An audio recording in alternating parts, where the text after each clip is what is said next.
किसान सेवा board YouTube channel में सभी स्टूडेंटों का स्वागत है। अपने क्या है कि 2 दिनों के अंदर अपने एग्रीकल्चर इंजीनियरिंग के 2 टॉपिक कवर कर लिए थे। अपने फर्स्ट क्लास के अंदर कॉमन वर्क टूल्स के बारे में पढ़ा था। दूसरी क्लास के अंदर अपने सर्वेक्षण और सिलेक्शन के बारे में पढ़ लिया था। आज अपना तीसरा टॉपिक शुरू करेंगे, यंत्र, भूपृष्ठ यंत्र या भूमि को समतल करने वाले यंत्र, इनके बारे में आज अपने पढ़ेंगे। आज का जो अपना मेन टॉपिक रहेगा वो भूपृष्ठ यंत्र है ना। भूपृष्ठ में कौन कौन से यंत्र काम आते हैं उनके बारे में पढ़ेंगे अपने। आज का अपना टॉपिक है भूपृष्ठ यंत्र।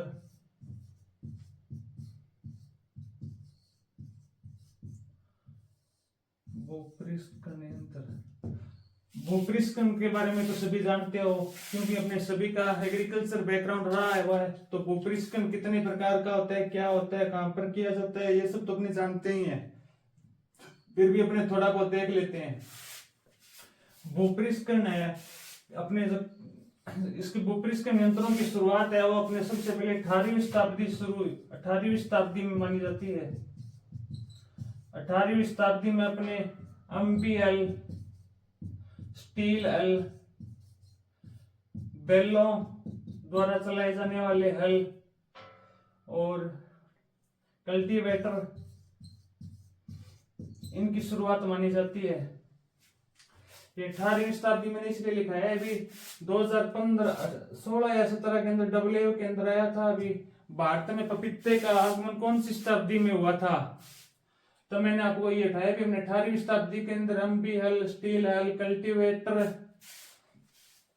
इन यंत्रों का अपने शुरुआत हो चुकी थी भूपृष्ठ के अंदर। अब भूपृष्ठ के अंदर क्या है, भूपृष्ठ कितने प्रकार का होता है वो देखते हैं। भूपृष्ठ में 2 प्रकार का होता है, पारंपरिक या परंपरागत भूपृष्ठ, और दूसरी स्टेज के अंदर आ जाता है अपने आधुनिक भूपृष्ठ। आधुनिक भूपृष्ठ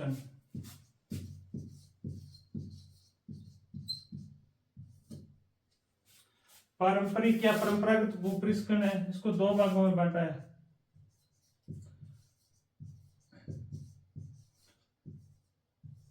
प्राथमिक भूपृष्ठ और द्वितीयक भूपृष्ठ यानी प्राइमरी और सेकेंडरी टिलेज।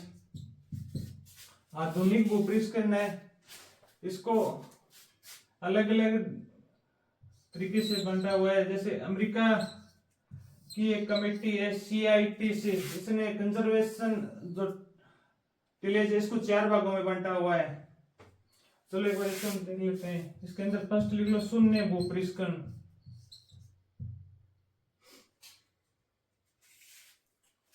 दूसरा लिख लो, चलो इसके अंदर 2 ही पढ़ते हैं अपने एक बारी। भूपृष्ठ का संपूर्ण डिटेल है ना वो अपने एग्रोनॉमी वाली क्लास है ना उसके अंदर पढ़ लेंगे। मैं आपको सामान्य बता देता हूँ। दूसरा है कंजर्वेशन या संरक्षित या कंजर्वेशन टिलेज। ये कंजर्वेशन टिलेज है ना, इसको अमेरिका की एक सोसाइटी है CTIC ने 1993 में इसको 4 विभागों में बांटा है। 4 प्रकार से इसको डिवाइडेशन किया है।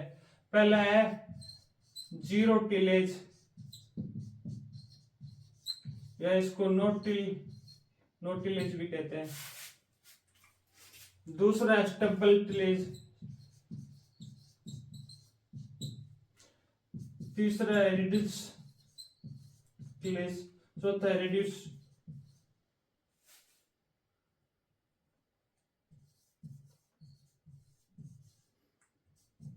टिलेज। संरक्षित या कंजर्वेशन टिलेज है, इसको अमेरिका की CITC ने 1993 में 4 प्रकार से डिवाइडेशन किया है। इसके अंदर CITC फुल फॉर्म है सेंटर टेक्नोलॉजी इंफॉर्मेशन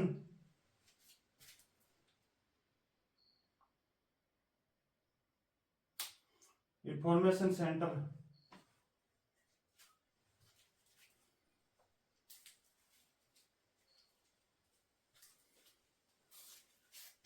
संरक्षित टिलेज है, इसमें क्या है, जो भूमि पहले की फसल के अवशेष होते हैं ना, वो फसल अवशेष है वो 30% होने चाहिए। संरक्षित टिलेज के अंदर फसल अवशेष है ना वो 30% होने चाहिए। फसल अवशेष है वो 30% होने चाहिए। जो ये फसल अवशेष है इनका वजन है वो 1120 किलोग्राम प्रति हेक्टर। कहने का मतलब है अपने कंजर्वेशन टिलेज करेंगे ना भूमि के अंदर तो 30% फसल अवशेष बचने चाहिए कंजर्वेशन टिलेज करने के बाद में, यानी फसल अवशेष का वजन 1120 किलोग्राम होना चाहिए।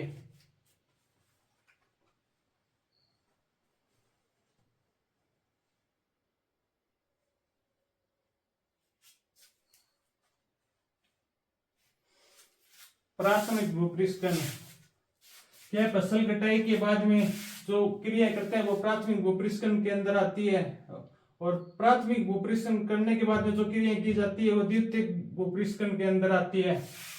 पर अपने 12वीं की बुक है ना, उस एनसीईआरटी 11वीं और 12वीं बुक है, इसके अंदर प्राथमिक भूपरिष्करण की डेफिनेशन लिखी हुई है। भी फसल बुआई से पहले की जाने वाली समस्त क्रियाएं प्राथमिक भूपरिष्करण के अंदर आती है, और स्कैंटर टिलेज में लिखा है बुआई के बाद या बुआई के समय की जाने वाली सभी क्रियाएं द्वितीयक भूपरिष्करण के अंदर आती है। बाकी अपनी डिटेल है वो एग्रोनॉमी की क्लास होगी, टिलेज अपना जो टॉपिक होगा उसके अंदर पढ़ लेंगे। एक बार मैंने नॉर्मल बता दिया मैंने आपको कितने प्रकार का होता है। प्राथमिक भूपरिष्करण है, इसमें लिख लो थोड़ा बहुत ही, तो प्राथमिक भूपरिष्करण वो 15 सेमी से अधिक गहराई पर किया जाता है। 15 सेमी से अधिक गहराई पर जितने भी हल है ना टोटल प्राथमिक भूपरिष्करण के अंदर आते हैं, जितने भी हल है वो। और प्राथमिक भूपरिष्करण में भारी यंत्रों का उपयोग किया जाता है, भारी यंत्रों का उपयोग। द्वितीयक भूपरिष्करण है, इसके अंदर अपने गहराई 15 सेंटीमीटर से कम रखते हैं। जितने भी अपने यंत्र होंगे ना उनकी जुताई करेंगे वो 15 सेंटीमीटर से कम होगी द्वितीयक भूपरिष्करण में। और इसमें हल्के यंत्रों का उपयोग किया जाता है, हल्के यंत्रों का उपयोग। ये नॉर्मल डिटेल है भूपरिष्करण के बारे में, उतार लो इसको।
लिख लिया सभी ने? CITC फुल फॉर्म लिख जाता, लिख लो। कंजर्वेशन टेक्नोलॉजी इंफॉर्मेशन सेंटर,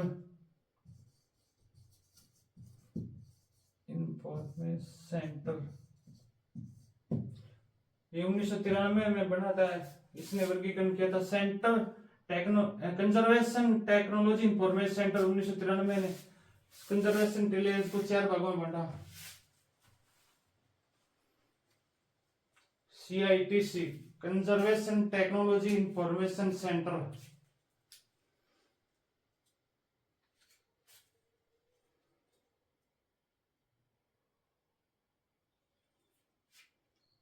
लिख लिया सभी ने? 18वीं शताब्दी में कौन कौन से हलों का उपयोग किया गया था? मोल्ड बॉल हल, स्टील हल, कल्टीवेटर, बैल और घोड़ों चालित, पारंपरिक या परंपरागत भूपृष्ठकन और आधुनिक भूपृष्ठकन। पारंपरिक को आगे दो भागों में बांटा है, प्राथमिक और द्वितीयक। 15 सेंटीमीटर से अधिक जुताई, प्राथमिक में, द्वितीय 15 सेंटीमीटर से कम। कंजर्वेशन को आगे 4 भागों में बांटा हुआ है, जीरो टिल, स्टेबल टिलेज, रिड्ज और रिड्यूस।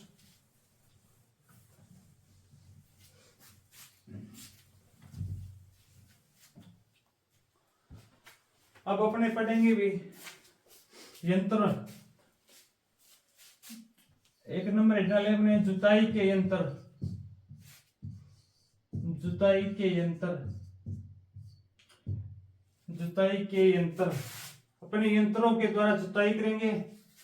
इनकी गहराई 3 प्रकार से होगी। गहराई लिख लेते पहले।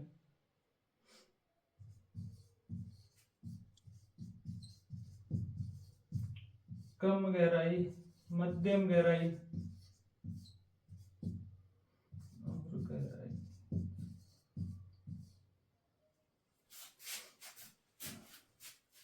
कम गहराई 5 से 6 सेंटीमीटर, मध्यम गहराई 15 से 20 सेंटीमीटर और 25 से 30 सेंटीमीटर।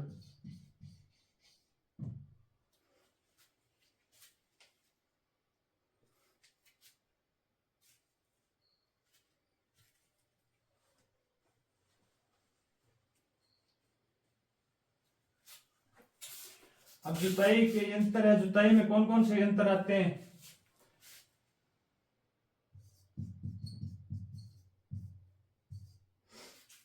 एक नंबर आता है अपना देसी हल। देसी हल, चीजेल हल,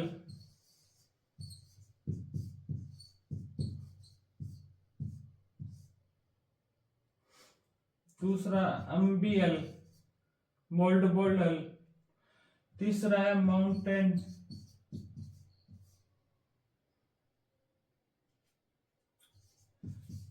रिवर्सिबल हल,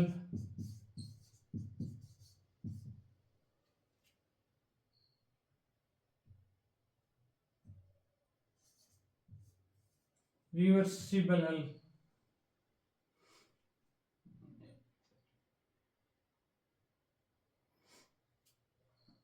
सब सॉइलर,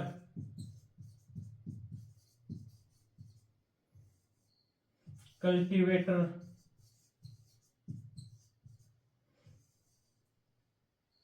रूटावेटर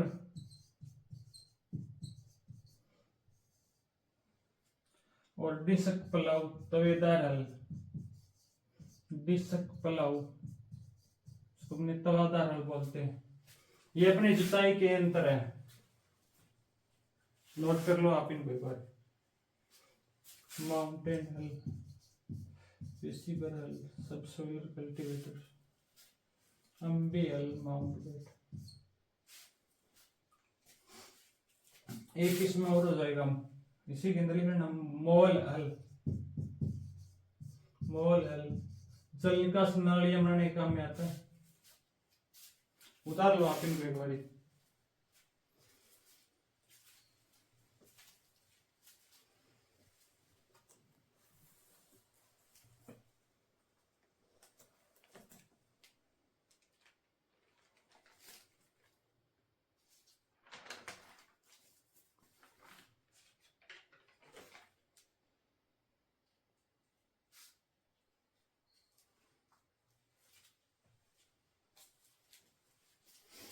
उतार लिया सभी ने।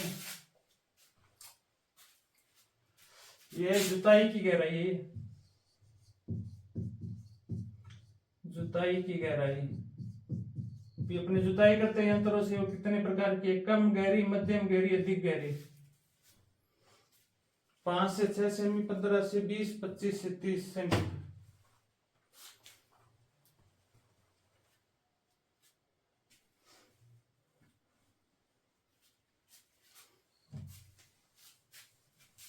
उतार लिया सभी ने क्या?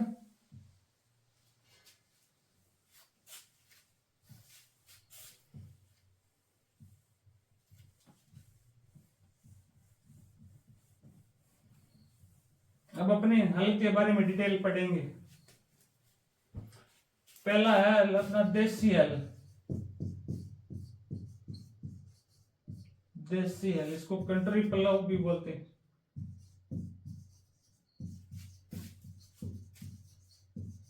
कंट्री पुलाव या इंडिजीनियस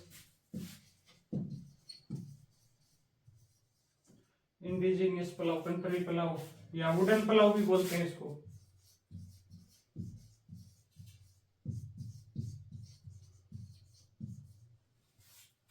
देसी है, country pulao, indigenous pulao, wooden pulao.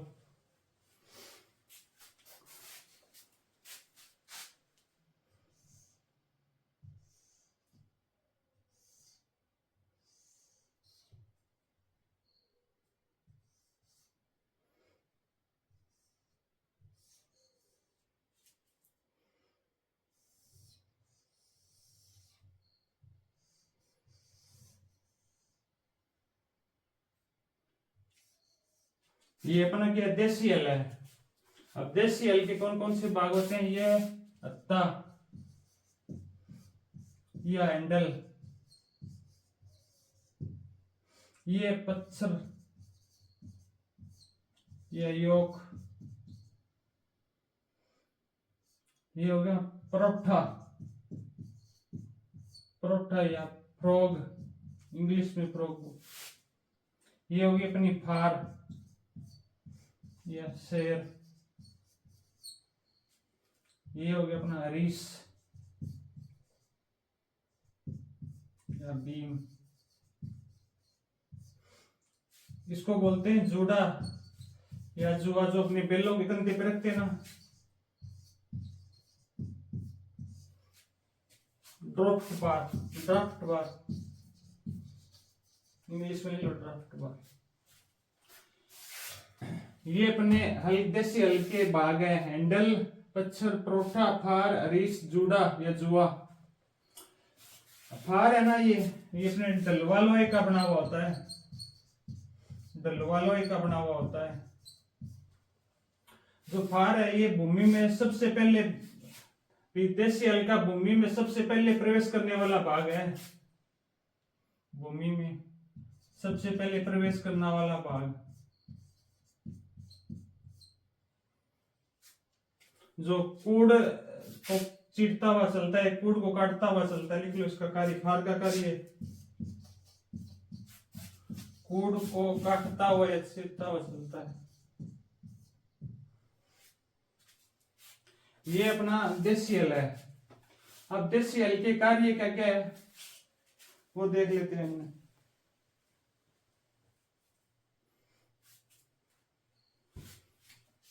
पहले एक बार इतना उतार लो, चलो ये ऊपर वाला उतार लिया ना, ये उतार लो पहले। Wooden pulao, country pulao, indigenous pulao, इनको लिख लो पहले।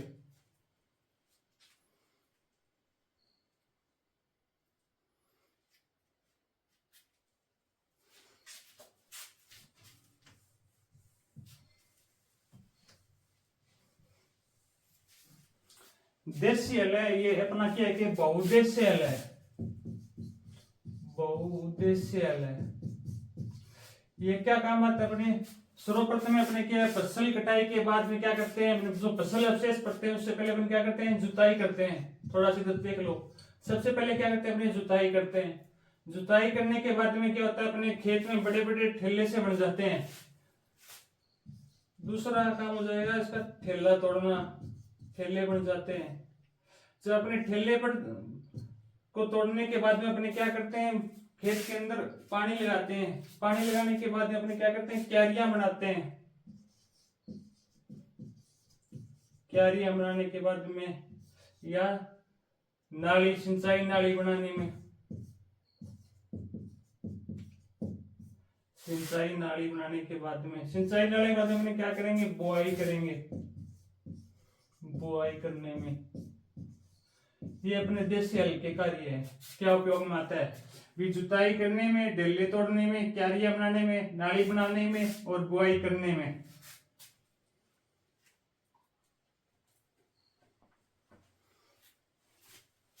और बुआई करने के बाद में खरपतवार निकालना।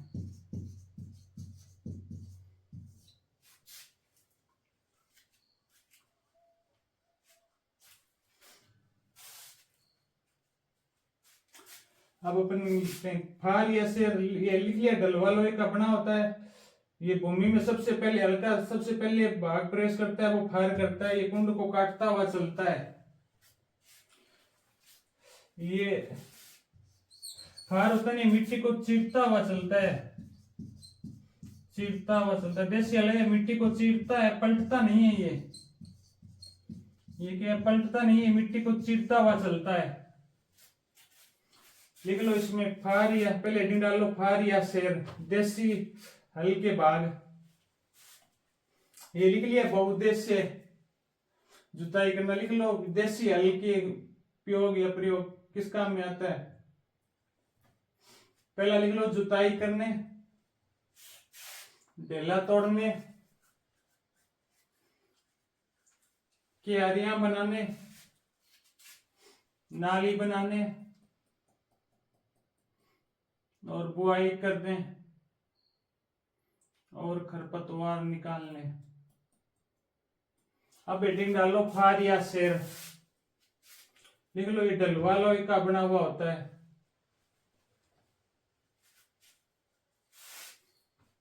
भूमि में, देसी हल का भूमि में प्रवेश करने वाला सबसे पहला भाग होता है। फार की कार्य लिखना है कुड़ को काटता हुआ है या चीरता हुआ चलता है।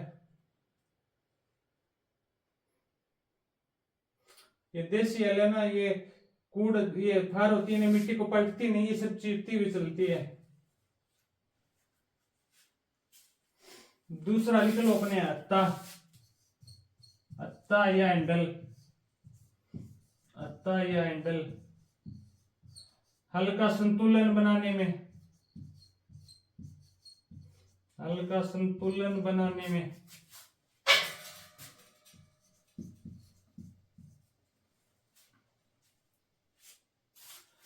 पत्थर या योग, ये क्या है, जोड़ों को मजबूती प्रदान करता है, जोड़ों को मजबूती प्रदान करने में। अपने क्या है, जब ये फार और परोठा यहाँ पे लगाते हैं ना, इसके अंदर में ये फार होती है, निकुली लगाते हैं ना, तब ये क्या है, इसके पत्थर या लकड़ी ठोक के ना इसको मजबूत किया जाता है, हिले डुले नहीं, तो जोड़ों को मजबूती प्रदान करने में।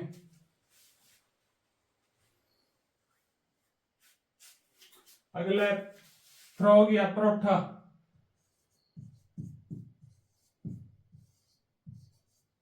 ये त्रिभुजाकार लकड़ी का बना हुआ होता है, ये लकड़ी का बना होता है, त्रिभुजाकार होता है, इसलिए लिख लो त्रिभुजाकार लकड़ी का, त्रिभुजाकार लकड़ी का बना होता है। और हल को आधार प्रदान करता है, हल को क्या कहता है, आधार प्रदान करता है।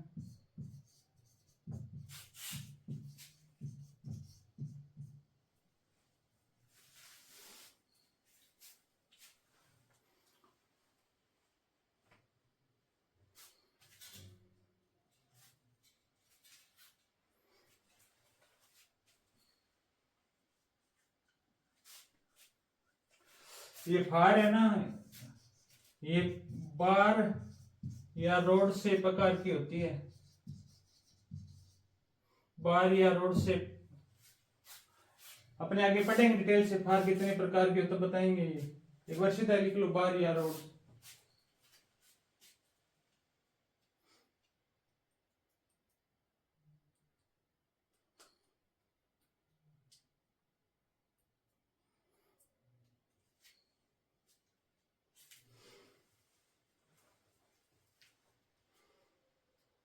लिख लिया सभी ने।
अब आगे लिखें, देखो हल द्वारा बनाई गई नाली को अपने क्या कहते हैं, कूड़ कहते हैं। हल द्वारा बनाई गई नाली क्या कहलाती है, कूड़,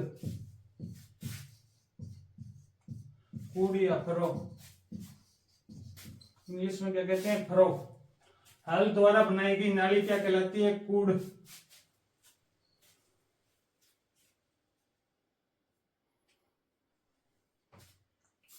ये देसी हल है, ये वी आकार में जुताई करता है, वी आकार में।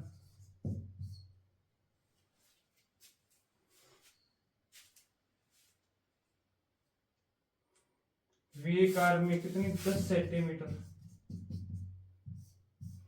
ये फोरों की लंबाई होती है, ये हल्का आकार होती है। कूड़ की लंबाई वी आकार में जुताई करता है। देसी हल अपने वी आकार में जुताई करता है, कितनी, 10 सेंटीमीटर। इसके आकार कितने, 10 सेंटीमीटर।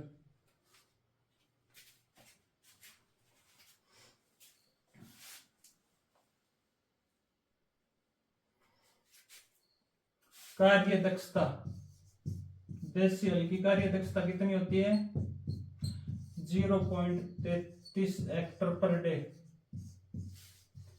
एक दिन में अपन कितना काम करते हैं, 8 घंटा, 8 घंटे। इसकी कार्य दक्षता कितनी है, 0.33 हेक्टर पर डे।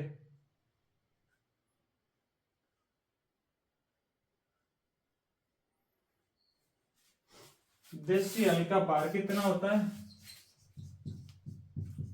16 से 18 किलोग्राम। देसी हल में बुआई की 2 विधि होती है, केरा विधि और पोरा विधि, आपने पढ़ी होगी। केरा विधि में तो अपने जो कूड़ बनाता हुआ चलता है उसमें हाथ से बीज डालते हैं। पोरा विधि में पीछे वो लगी होती है नाली सी, जिसको अपन नाई बोलते हैं, उसके अंदर हाथ से बीज डालते हैं। इसको अपने बुआई की विधि में पढ़ लिया, एक बार सीधा लिख लो।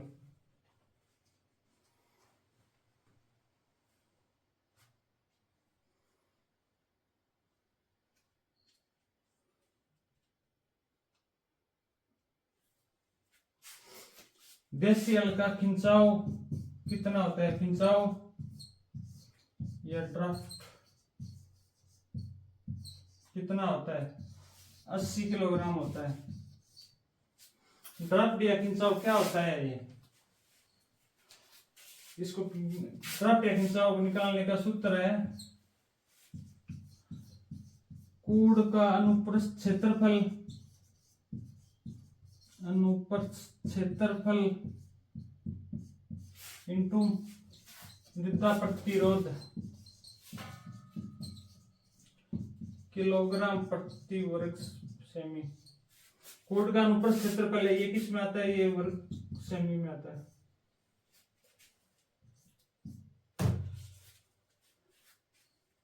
ये कूड़ होता है, इसके अंदर अपने अनुप्रस्थ क्षेत्रफल है, कैसे निकालते हैं, जैसे अपने इसका देसी हल का किस आकार में जुताई करता है, वी आकार में जुताई करता है ऐसे। तो वी आकार में जुताई करेंगे, त्रिभुज है, त्रिभुज में ये क्या है, इसकी चौड़ाई और गहराई। कोण में क्या निर्भर करती है, लंबाई, वो चौड़ाई और गहराई, चौड़ाई प्लस गहराई। कैसे भी त्रिभुज है, इसमें चौड़ाई अपने देखी भी, देसी हल में जो आकार था वो कितना था, 10 सेंटीमीटर था, 10 सेंटीमीटर चौड़ाई, 10 सेंटीमीटर गहराई। तो 10 इंटू 10 कितने हो गए, 100। त्रिभुज आकार है तो 2 का भाग दें, कितना आ जाएगा, 50 सेमी स्क्वायर। तो कहने का मतलब है कूड़ का अनुप्रस्थ क्षेत्रफल है वो कूड़ की चौड़ाई प्लस गहराई पर निर्भर करता है, कूड़ की लंबाई पर निर्भर नहीं करता। इधर है क्या, मृदा प्रतिरोध है, तो हल्की मृदा है उनका प्रतिरोध क्या है, कम होता है, और भारी मृदा है उनका प्रतिरोध क्या है, ज्यादा होता है। समान पे अपने मृदा का प्रतिरोध कितना होता है, 1.6 किलोग्राम प्रति सेमी स्क्वायर होता है। तो इसको देख लो, कूड़ का अनुप्रस्थ क्षेत्रफल कितना है, तो अपना 50 आ गया, इंटू मुर्दा प्रतिरोध कितना है 1.6, 16 पंजी 80, कितना है 80, ड्रॉप किया खिंचाव का 80 है। ये कहने का मतलब है मुर्दा प्रतिरोध अपने फिक्स है भी 1.6 किलोग्राम है।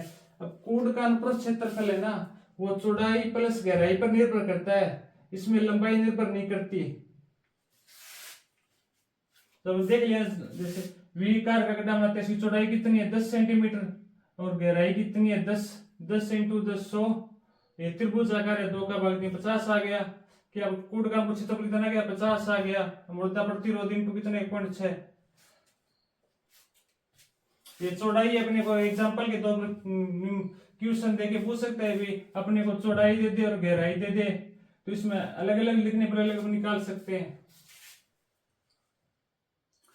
एक पॉइंट लिख लो, खिंचाव में कूड़ का लंबाई निर्भर नहीं करती, लंबाई का प्रभाव नहीं पड़ता, लंबाई का प्रभाव नहीं पड़ता।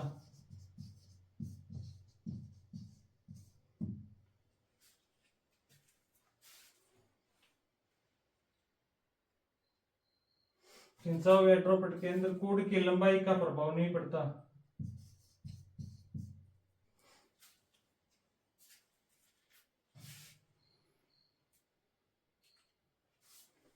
उतार लो इसको।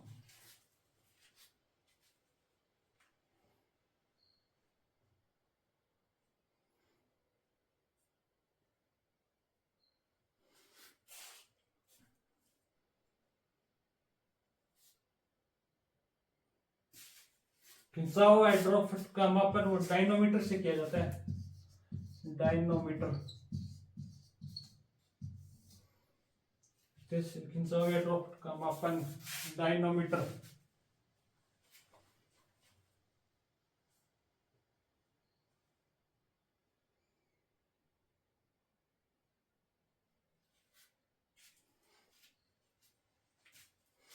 लिख लिया। हल द्वारा बनाई गई नाली क्या कहलाती है, कूड़ या फरो। देसी हल से वी कार की नाली बनती है, उसका कार कितना 10 सेंटीमीटर। देसी हल की कार्य दक्षता कितनी होती है 0.33 पर हेक्टर। भार 16 से 18 किलोग्राम। बुआई की 2 विधि है, केरा विधि या कोरा विधि। खिंचाव कितना होता है या ड्रॉप 80 किलोग्राम। खिंचाव का मापन डायनोमीटर। खिंचाव अपने कैसे निकालेंगे, कूड़ का अनुप्रस्थ क्षेत्रफल इंटू मृदा प्रतिरोध। कूड़ का अनुप्रस्थ क्षेत्रफल, उसमें चौड़ाई प्लस गहराई, लंबाई का प्रभाव नहीं पड़ता। ये अपना देसी हल हो गया। अगला हल अपना अम्बी हल, अम्बी या मोल्ड बॉल हल। इसको हिंदी में क्या बोलते हैं, पंखा। नाम ही अजीब है, पंखा।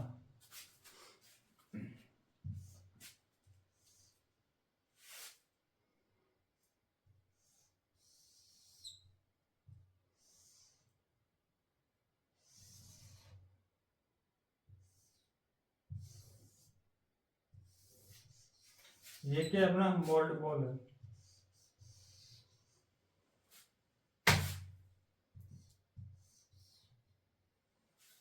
ये होगी अपनी फार या शेर। ये हो गया अपना परोठा, परोठा या फ्रोग, परोठा या फ्रोग। ये होगी अपनी ताबरोदी, ताबरोदी। ताबरोदी इंग्लिश में क्या बोलते हैं, लैंड साइड। ये हो गया अपना अम्बी। 4 मुख्य भाग होते हैं अम्बी हल के, 4 मुख्य भाग होते हैं, फार या शेर, परोठा, दाबरोदी, अम्बी हल। और इसके सहायक भाग में आ जाता है क्लेविस, जो जोड़ने के काम में आता है। ये हो गया पहिया, एक स्थान से दूसरे स्थान पर ले जाने के लिए। ये कोल्डर, कोल्डर। ये अपना मोल्ड बॉल हल है। इसके अंदर पहले हेडिंग डाल के लिखो फार या शेर, डायग्राम बना रहे थे, कोई चलो बना लो।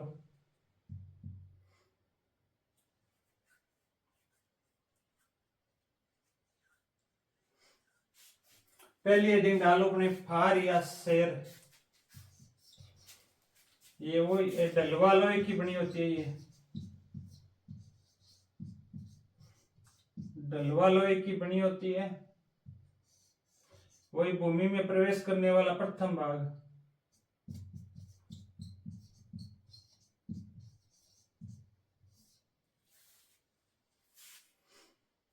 मोल्ड बॉल है, ये मिट्टी को पलटने का काम करता है। मिट्टी पलटने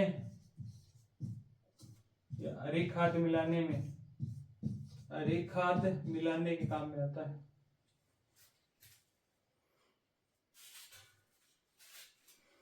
परोठा या फरोग, ये हल को आधार प्रदान करता है।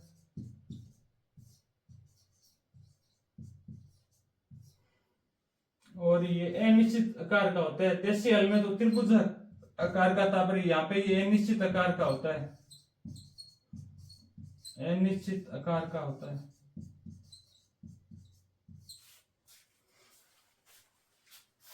दाब रोधी या लैंड साइड, हल को पलटने से बचाते हैं, हल को पलटने से बचाते।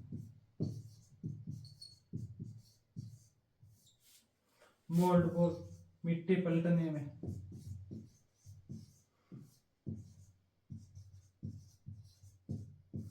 मिट्टी पलटने में लिख लो इनको। क्लेविस जोड़ने में,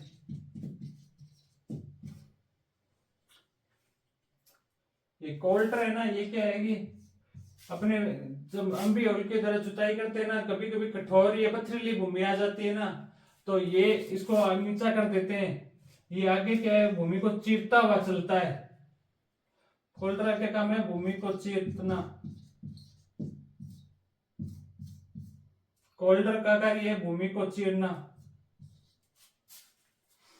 पथरीली या कठोर भूमि आ जाती है ना, तो यहाँ पे इसके आगे इसको नीचे खोल देते थे, आगे कूड़ बनाता हुआ चलता है ऐसे, इस प्रकार से।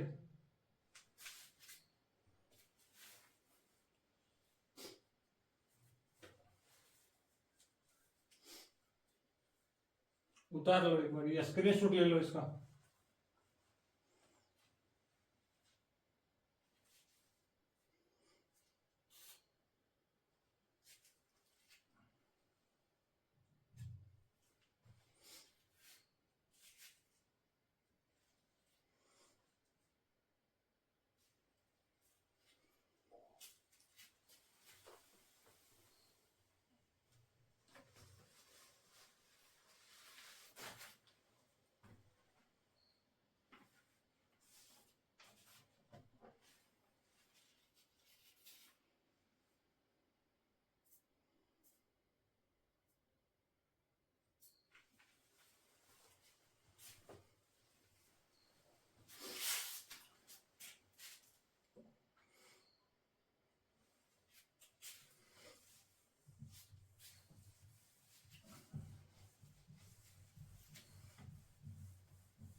मोल्ड बॉल हल है, ये अलाकार का कूड़ बनाता है, अलाकार का। इसकी कार्य दक्षता है 0.4, कार्य दक्षता 0.4 हेक्टर पर डे।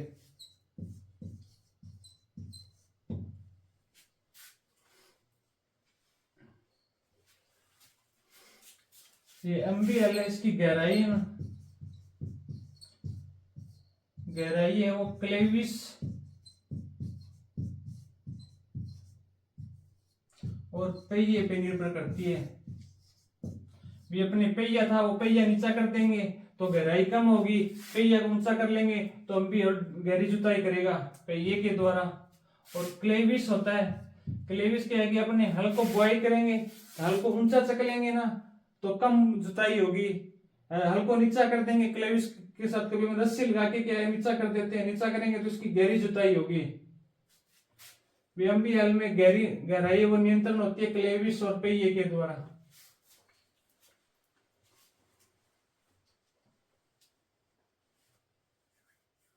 लिख लिया। आगे अपने फार के बारे में डिटेल से पढ़ेंगे। फार या शेर,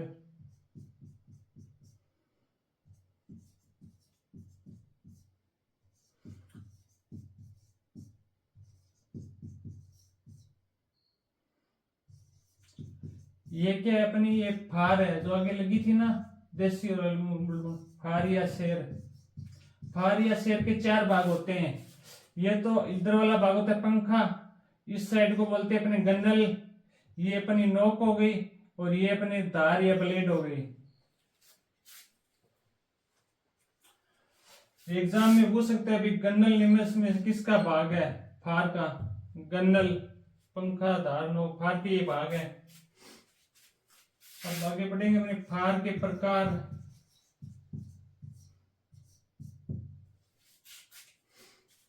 फर्स्ट प्रकार है अपना स्लिप।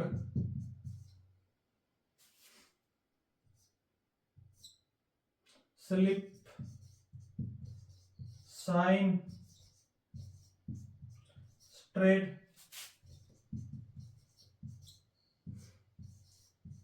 रोड या बार। रोड या बार प्रकार लिख लो।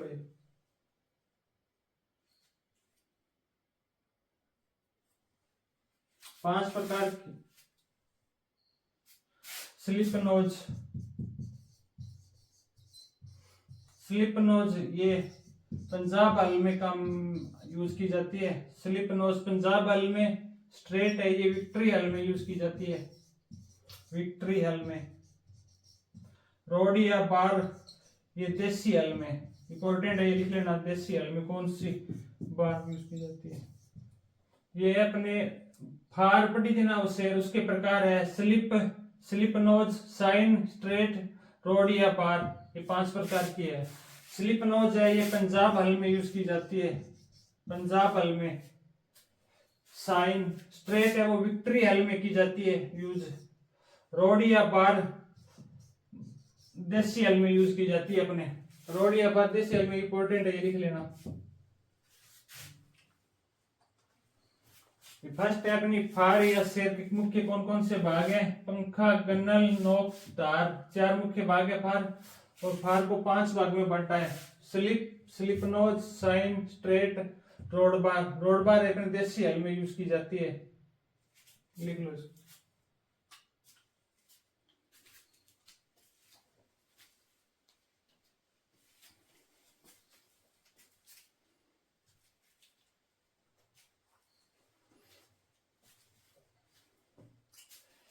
लिख लिया।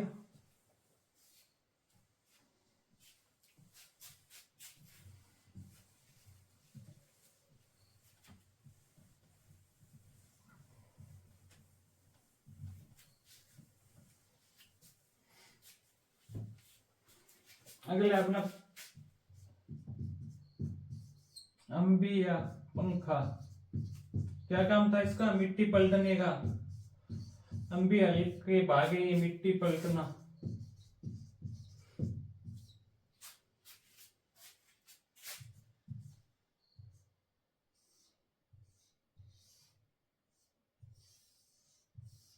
ये अपना अंबी हल था, इसका ये अंबी हो गया, फार हो गया, परोठा हो गया, और दाबरोती हो गया, दाबरोती। अपने फार पढ़ लिया, अब अंबी पढ़ रहे हैं।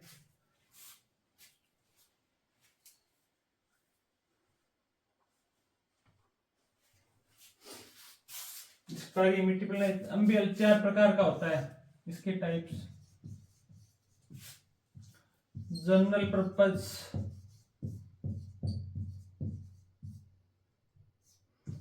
स्टब्बल, सोड और हाई स्पीड। हाई स्पीड तो अपने ट्रैक्टर में,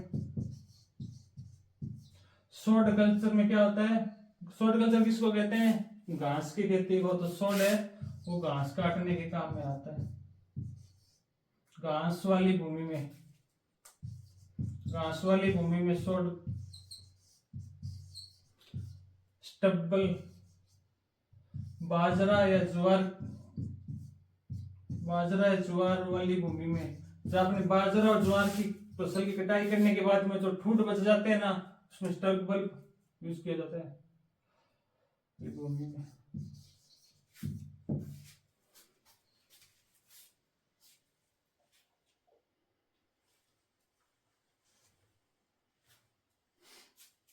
जनरल पर्पस टाइप हो गया, स्टब्बल टाइप, सोड, सोड में एक और होता है breaker, breaker type, high speed type.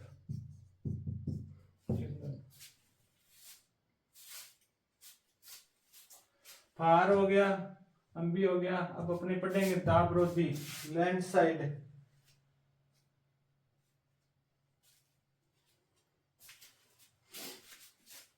दाबरोधी, दाबरोधी या लैंड साइड, ये भी 3 प्रकार का होता है,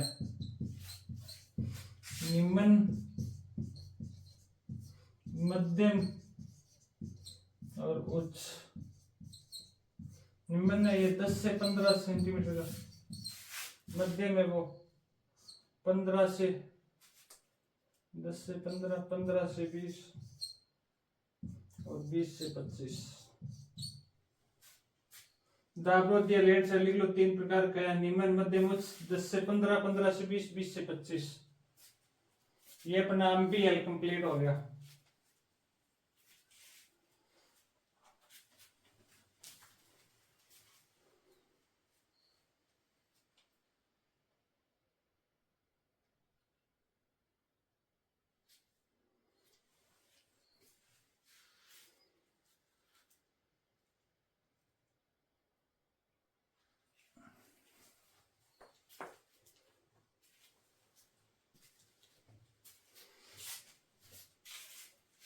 लिख लिया हम भी।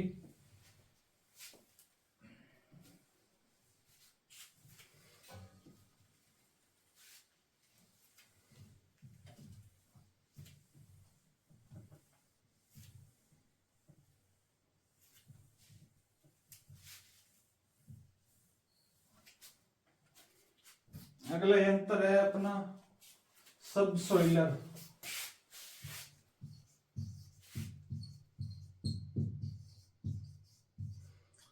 सब सोइलर क्या है, ये 60 से 70 सेंटीमीटर गहरी जुताई करता है, 60 से 70 सेंटीमीटर, मतलब 15 सेंटीमीटर से अधिक है तो प्राथमिक भू परीक्षण में आ जाएगा, 60 से 70 मीटर। और भूमि में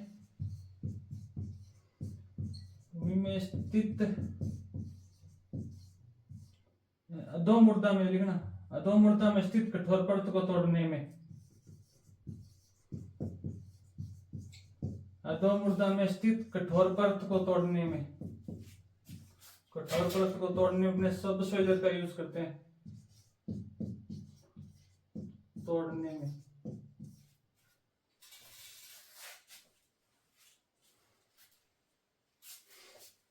अगला अपना डिस्क प्लाऊ या तवेदार, डिस्क प्लाऊ या तवेदार हल।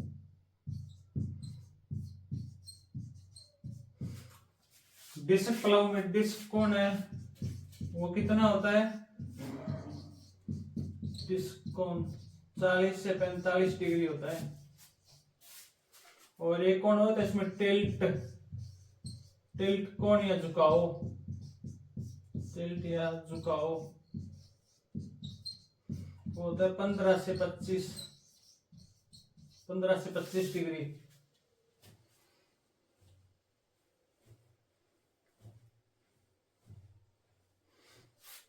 डिस्क प्लाऊ का वजन है वो 3 से 4 कुंटल होता है। अब बच गया अपना रिवर्सिबल हल, रिवर्सिबल, रिवर्सिबल हल। ये मिट्टी को दोनों तरफ पलटता है।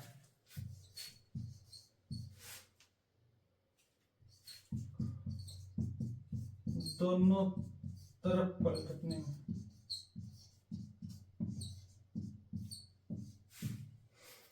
विशिबल है, मिट्टी को दोनों तरफ पलट सकता है। ट्रैक्टर को अपने बिना मोड़े ये मिट्टी को दोनों तरफ पलट सकता है। आप YouTube पर वीडियो सर्च मारिए ना, रिवर्सिबल, आपको पता चल जाएगा। इसके अंदर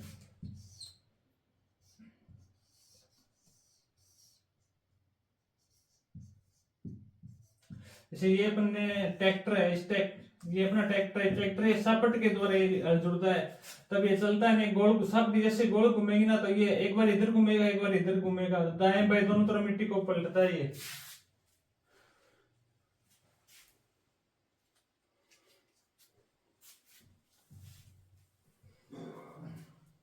अगला है मोल हल।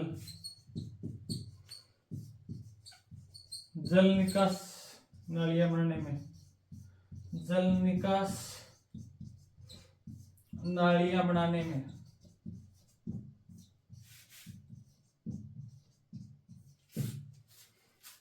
जल निकास नालियां बनाने में, जल्दी से नोट कर लो।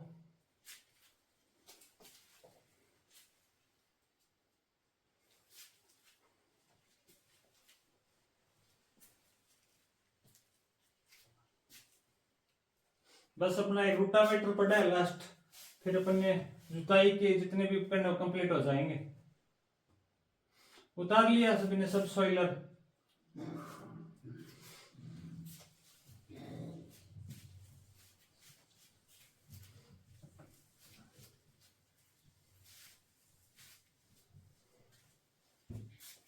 अब लास्ट है अपना रोटावेटर।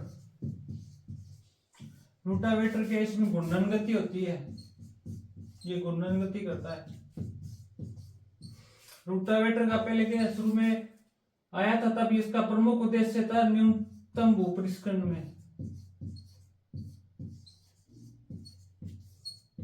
न्यूनतम भूपरिष्करण में इसका उपयोग हुआ था समय, पर अब इसका प्राथमिक और द्वितीयक भूपरिष्करण में भी उपयोग होने लगा है। एक बार एग्जाम में पूछा गया था भी रोटावेटर में कौन से भूपरिष्करण में है, तो प्राथमिक और द्वितीयक दोनों से माना गया था, प्राथमिक और द्वितीयक भूपरिष्करण में भी।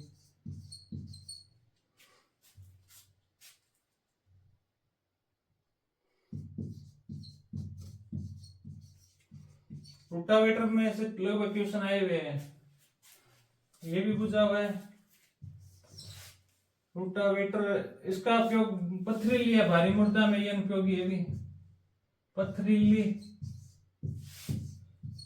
भारी मृदा या चिकनी या कठोर मृदा में उपयोगी है, चिकनी या कठोर मृदा में उपयोगी है। ये पीछे डोलो में पूछा गया क्वेश्चन है। हल्की मृदा में इसका उपयोग किया जाता है, हल्की मृदा में उपयोग।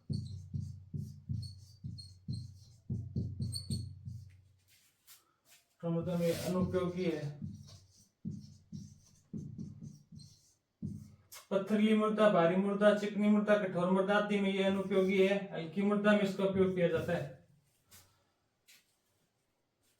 रोटावेटर ये घूर्णन गति करता है, न्यूनतम भूपरिष्करण, प्राथमिक द्वितीयक भूपरिष्करण में यूज किया जाता है इनका। आज का अपना जुताई के अंतर ये टॉपिक कंप्लीट हो गया है। मैं सभी स्टूडेंटों से अनुरोध करूंगा भी आपको वीडियो अच्छा लगा है तो आप इसे ज्यादा से ज्यादा शेयर करें और किसान सेवा बोर्ड यूट्यूब चैनल को सब्सक्राइब कर लें। धन्यवाद।